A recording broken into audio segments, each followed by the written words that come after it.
You've been there. This is absolute BS. The CIA is after me. They take my phone, drive by my house all the time. Worst of all, own. Emily doesn't even believe me. Now, his family standing right there beside you, watching, waiting for you to calm him down. So what do you say next when force isn't an option? I'm Troy Siewert, a retired police lieutenant and certified CIT trainer who shows police officers how to handle mental health crisis calls with confidence. Here's a problem you're already aware of. High emotion calls can turn ugly fast. You've seen it. Voices rise, tension builds, and maintaining control of the scene gets more difficult. Most of us give commands or try using logic to get someone in crisis under control. But when they're overwhelmed, that often adds fuel to the fire.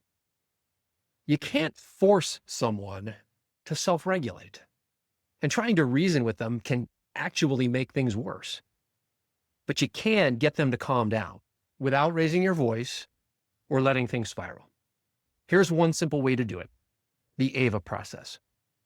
AVA stands for acknowledge, validate, ask. Let's break that down. Step one is acknowledge the situation. Let them know that you see what they're upset about. People who are highly emotional usually tell you what's wrong, often by yelling or venting. Just reflect it back so they know you heard them. You're not agreeing with them, you're simply recognizing their concerns. And that leads us to step two: validate them. You want to show acceptance and respect for their perspective of the situation, as well as the way they feel about it, even if you see things differently. Validation simply says, given what you're dealing with, it makes sense that you feel this way. You're not agreeing with their perspective. You're showing that you understand what is driving how they feel. And finally, step three: ask an open-ended question. Once you've acknowledged and validated, it's time to invite them to keep talking.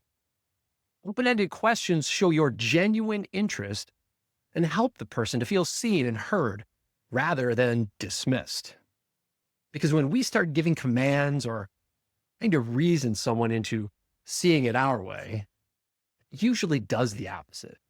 It can make them feel misunderstood or challenged. And that's when resistance grows. But when you ask instead of tell, you show that you're listening and willing to understand. That's where resistance starts to drop. So here's how acknowledge, validate, ask might look in our scenario. What I'm hearing sounds really serious. You're saying the CIA is after you, watching your house and listening to all of your phone calls. I can see why you're on edge and angry that your family doesn't believe you. That's got to be hard. How's it been for you trying to talk with them about this? It doesn't look dramatic. That kind of response can shift everything. And here's why. Using the AVA process flips the whole dynamic. You stop looking like the threat and start looking like the one who gets it. That's when people start to calm down and think again. In this scenario, the man's tone softens, his posture relaxes, and for the first time, he looks at you instead of past you. That's the AVA process starting to work. Because you fixed his problem, but because he finally feels heard. So next time you're on a volatile call, stop searching for the magic words.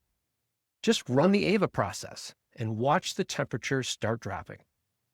Acknowledge the situation as they see it, validate them, and ask an open-ended question to show you're interested. Doing this will help you communicate safety, lower resistance, and guide the outcome without ever raising your voice. If this is helpful, subscribe for more real-world tactics you can use right away. And grab the Insightful Responder, my free email that delivers one solid lesson each month. Until next time, stay safe out there and train to respond, not just react, because calm, confident action changes everything.